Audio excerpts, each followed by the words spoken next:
Good morning. So, bali 15 days old ng ating mga piglet. So, 15 days old nila. So, papakita ko sa inyo yung ating piglet na naapakan. So, yan. So, talagang hindi na siya lumaki mga kapigmate. Pero, bugawin na muna natin itong mga kapatid ha. Pinapadede pa rin natin siya kasi ayaw niya talaga sa dede ng inahin at hindi pa siya kumakain. Pero yung mga kapatid kumakain na. Hoy! Yan. So bukod muna natin itong piglet na isa ha. At mga kapatid silang gustong dumede. So yan po yung ating mga 15 days old na piglet. So pakain pa rin po natin sa inahin yan ha. Grower feeds. So wala po tayong ibang feeds dito. So bukod lang natin itong maliit na to. Kasi kahit sabihin natin na hindi na to pwedeng ibenta. Hindi naman po lahat ng oras na pag-aalaga natin ay kailangan tayong kumita. So buhay din po yan. So, kailangan makasurvive din po siya kahit papaano.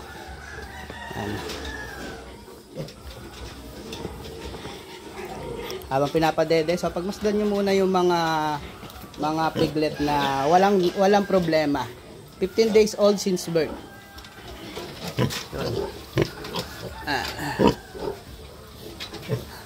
So hindi ko pa nakakapon. Nabisi tayo kaka-vlog Nakalimutan na natin kapunin. So hindi ko pa nakakapon yung puro lalaki natin. So mamaya kakapunin ko na yan. Pero hindi ko na po i-vlog yung pagkakapon natin Kasi si Meta ay masyadong sensitive sa mga nasusugatan, umiiyak at mga sexual na pag-ari ang pinakita ng ay bawal din kay Meta. Ang itlog bawal din. So yun. Ayun na, binalik na natin kasi busog na, laki na nandyan. Pero hindi na siya lumalaki mga kapigmate. Yan pa rin yung size niya nung pinanganak siya. Ganyan na rin yan. Wala na, lumit lang siya ng lumit palalo. Pero mga kapatid niya, ang lalaki na mga kapigmate. Ang lalaki na mga kapigmate. 15 days old since birth. Ito mga gato mga kapigmate. Ito mga pangwalay. Pwede ko na itong iwalay mga kapigmate. 15 days old since birth.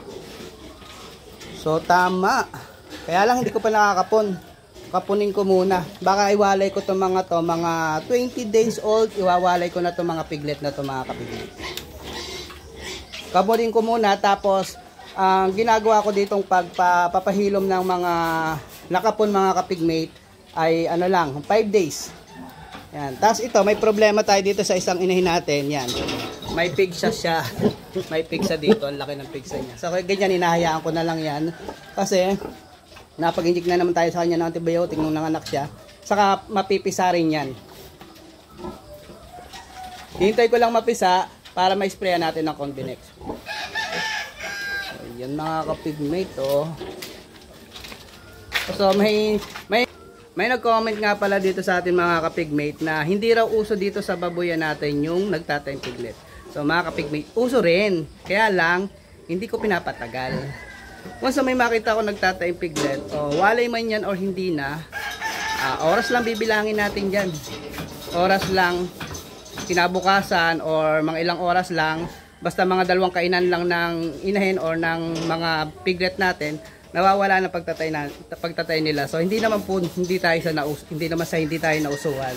Talaga lang alam natin kung ano yung paraan para mawala agad yung pagtatay. So maraming beses ko na sineser sa iba. Kahit maraming nang babas, okay lang. Ang ano ko lang naman, subukan nyo lang. Wala namang mawawala kung susubukan, diba?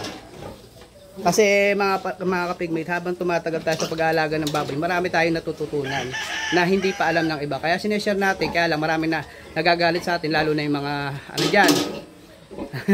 Okay, na natin na kalimitan na mga nagiging baser ko dito, mga technician. So yung mga kapigmate, kalimitan, mga technician ang nagiging baser ko dito. Sa mga nag-aalaga naman ng baboy mga kapigmate, kalimitan nagiging baser ko dito ay yung may maraming mga baboyan. So maraming baboy, maraming alaga ng baboy. Pero sa mga backyard, mga hog raiser, kasi alam naman nila na nangyayari yun sa kanila. So kaya na-adapt nila saka malinaw sa kanila yung paliwanag ko. Pero doon sa malalaking farm, hindi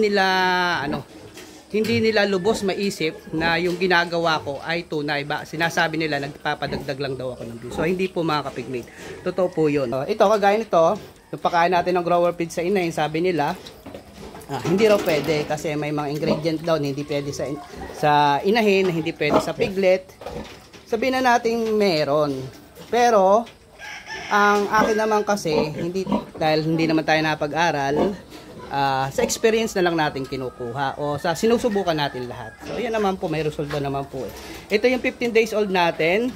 So meron tayo dito na 23 days old since birth. So yun mga kapigmate. So ito grower feeds din to, pakain natin ha. Yan. So ligo. Yan. So yan. Ito yung anak na yung pinanganak na binagtot sa akin na sobrang liliit. Pero ngayon, iilan na lang ang maliit. So dalawa na lang, isa. Ito may pang inahin basto. So hanggang dito na lang mga kapigmate kasi maglilinis pa ako ng kulungan ng inahin at tayo magpapaligo na. Papaligo na ako sa mga to. Yan mga pigmate, yun. Ito maliit pa. Yan maliit yan ha. So yun yung malaki. Yan o. Yan mga katawan ng mga ano natin, 23 days old since birth. So yun. Yan. So yung dalawang inahin natin may lahi parehas na duro. Kaya ganon. Hindi na ako nagtaka kung ba't sila malalaki o ba't malalaki yung anak. Pero yung iba pinanganak na maliliit. So dahil may lahi silang durok, mabilis lang silang palakihin mga kapigmate. So hanggang dito na lang mga kapigmate. Good morning, good morning.